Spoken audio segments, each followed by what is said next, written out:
habiéndolo tomado preso, le puso en la cárcel, entregándole a 4 grupos de 4 soldados cada uno, para que les custodiasen. Y se proponía sacarle al pueblo después de la Pascua. Así que Pedro estaba custodiado en la cárcel, pero la iglesia hacía sin cesar oración a Dios por él. Amén, mis hermanas, aleluya. Jesús se encontraba en esta palabra, en este versículo bíblico, aleluya. Jesús, que nos habla acerca del rey Herodes. Este rey Herodes, mis hermanos, mis hermanas, nos cuenta la palabra de Dios que empezaba a seguirle a los cristianos y a su nombre.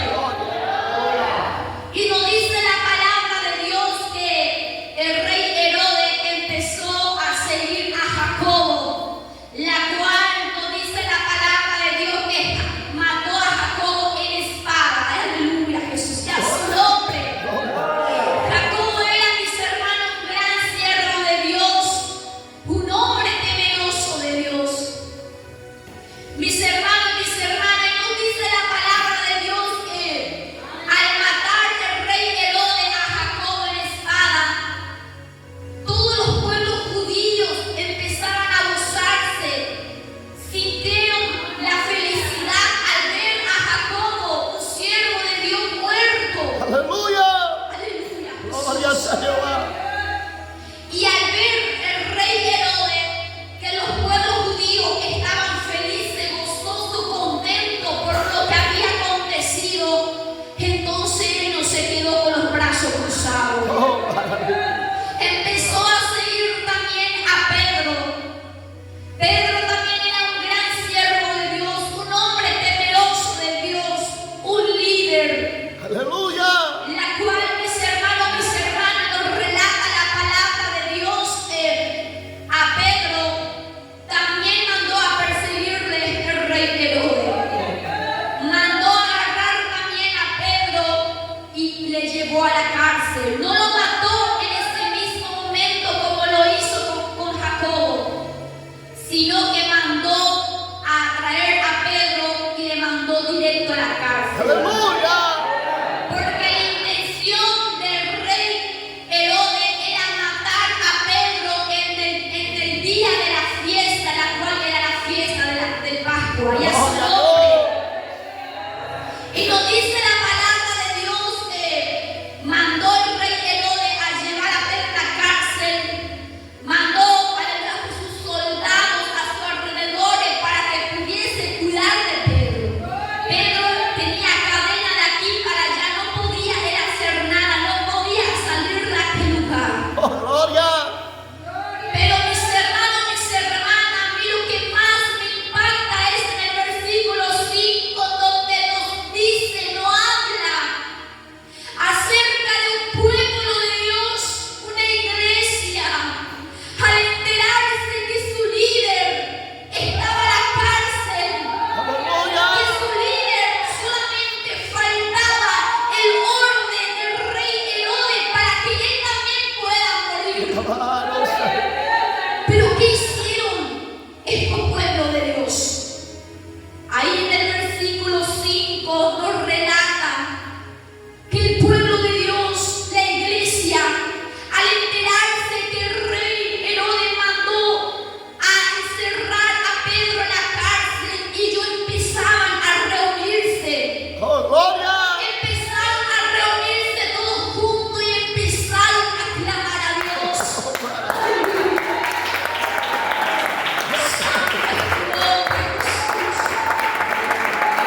Que empezaron a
en oración, en ayuno y consagración y empezaron a clamar a Dios. En el versículo 7, ahí más abajo, ahí ellos vieron la respuesta de Dios. Aleluya. En el versículo 7, mis hermanos, mis hermanas, estos pueblos de Dios que se unieron en oración, en ayuno y consagración a favor de Pedro, a favor de este gran siervo de Dios, ellos vieron el poder de Dios, ellos vieron la respuesta de Dios, ellos vieron cada esfuerzo que hicieron, no es en vano. ¿Y cómo lo vemos eso? Aleluya.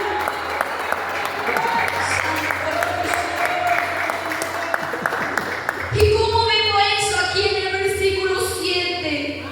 No empieza a relatar que Dios envió a un ángel estando ahí Pedro en la cárcel. Le tocó a Pedro, Pedro estaba durmiendo, lo tocó y le dijo: Pedro, levántate, póngate tus sandalias y ándate y sígueme. Y Pedro empezó a seguirle a este ángel. Pasado la primera puerta, aleluya Jesús, Pedro aún pensaba que solamente era una visión de lo que él estaba viendo en ese momento. Pedro solamente pensaba que era un sueño de lo que él estaba viendo en ese momento. Pero nos dice la palabra de Dios que este ángel empezó a respaldarlo. Pasaron la primera puerta, la segunda puerta, la tercera era un portón de reja, que ellos al cruzar ese portón de reja ya iba a estar afuera de la cárcel. Y a su nombre, ¿quién vive, iglesia? Nos dice la palabra de Dios que cuando pasaron la primera puerta y la segunda puerta, después la tercera, llegaron afuera ya Pedro y el ángel estando ahí ya en la calle. El ángel se apartó de Pedro y a su nombre. Y nos dice la palabra de Dios que cuando el ángel se apartó de Pedro, Pedro volvió en sí y ahí vio el poder de Dios. Realmente estoy aquí afuera ya de la cárcel. Aleluya. Santo es tu nombre, Padre. Ese es al Dios que nosotros servimos. No a un Dios cualquiera, sino a un Dios que tiene poder. Hacer lo imposible a posible. Ese es al que Dios nosotros servimos. Pedro, mis hermanos, ya estando ahí en la calle, se volvió en sí y dijo: realmente estoy afuera de la cárcel.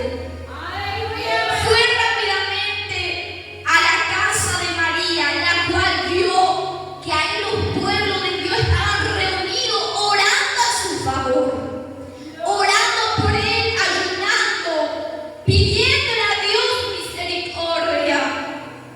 Y nos dice la palabra de Dios que Pedro tocó la puerta, salió una muchacha llamada Rode. Esta joven abrió la puerta y nos dice la palabra de Dios que al esta joven abrir la puerta, vio a Pedro ahí enfrente de la puerta. Se sorprendió, sintió aquel gozo en su corazón y cerró nuevamente la puerta y fue junto al pueblo de Dios. Un pueblo que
iglesia sabían de que Dios tenía el poder. Su fe y su confianza nunca se apartaron de ellos, porque ellos confiaron en Él. Aleluya. Y ahí vieron la respuesta de Dios. Por cuanto ellos no miraron a sus alrededores, por cuanto ellos no miraron atrás, sino su fe y su confianza estaba puesta en Él. A pesar de que parecía imposible, pero aún así ellos seguían para adelante, clamando, ayunando, y a través de su esfuerzo y a través de su fe y de su sacrificio, ellos vieron la respuesta de Dios. Aleluya. Santo es tu nombre, Jesús. Y a su nombre. En Primera de Juan, quiero que abren conmigo su Biblia. En Primera de Juan, aleluya, Jesús, capítulo 5 y el versículo 14. Y esta es la confianza que tenemos en Él, que si pedimos alguna cosa conforme a su voluntad, Él nos oye. Y a su nombre. ¿Quién vive, iglesia? Este pueblo de Dios clamaron a Dios, pidieron misericordia a Dios. Si era la voluntad de Dios, aleluya, Jesús, que sea conforme a la voluntad de Dios que permite nuevamente a Pedro salir de la cárcel. Y Dios respondió la oración de estos pueblos, de esta iglesia. Así también, mis hermanos, mis hermanas, cuando nosotros pedimos algo al Señor, ya sea por una bendición, ya sea cual sea, mis hermanos, mis hermanas, debemos de pedir que sea conforme a su voluntad. Porque muchas veces pasamos meses, semanas, días y pedimos a Dios y aún no vemos la respuesta de Dios. Es porque hay momentos, mis hermanos, mis hermanas, Dios nos permite dar a nosotros porque no va a poder resistir a la bendición, o no vamos a poder, aleluya, Jesús, saber sobrellevar la bendición de lo que Dios quiere para nuestra vida. Entonces Dios permite muchas veces pasar primeramente procesos, luchas, para que después de ahí puedan, aleluya, Jesús, darnos aquella bendición de lo que nosotros le pedimos. Alabado. Pero cada oración que nosotros le pedimos, sea cual sea, mis hermanos, mis hermanas, debemos de pedir que sea conforme a su voluntad. Y a su nombre. Porque Dios sabe, mis hermanos, Dios sabe en qué momento entregarnos la bendición. Dios conoce nuestra vida, Dios sabe nuestra necesidad. Y a su nombre. Dios sabe los procesos, la lucha, la dificultad que muchas veces atravesamos. Él lo sabe todo. Y a su nombre. ¿Quién vive, iglesia? Quiero que abren conmigo su Biblia en Romano 2, capítulo 12, de versículo 12. Gozoso en la esperanza, sufrido en la tribulación, constante en la oración. Gozoso en la esperanza, sufrido en la tribulación, constante en la oración. Y a su nombre. Sé, mis hermanos, mis hermanas, que muchas veces es difícil. Es difícil muchas veces en el momento del proceso, del momento de lucha, en el momento de la dificultad. Es difícil para nosotros arrodillarnos y clamar a Dios, porque en el momento del proceso no tenemos palabra, porque muchas veces el enemigo habla para nuestra mente en el momento del proceso.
Clama a mí, yo te responderé y te enseñaré cosas grandes y ocultas